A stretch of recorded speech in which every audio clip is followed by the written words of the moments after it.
fomba fahitako aloha mahakasika momba ny atao le fandriampahalemana dia zao: voame ara pira noho ny teo aloha ny momba ny tsy fandriampahalemana.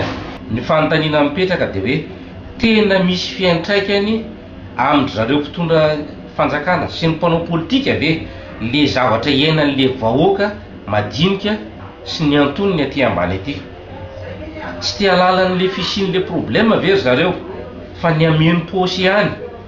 Fa raha za manokana aloha tsy hitako intsony ny hoe ny ananana fanantenana mahakasika ny tsy fandriampahalemana, tsy hitako intsony ny fanantenana mahakasika momba ny délestage, tsy hitako intsony ny fanantenana ny amin'ny hoe hisondrotan'ny fari-piainan'ny malagasy.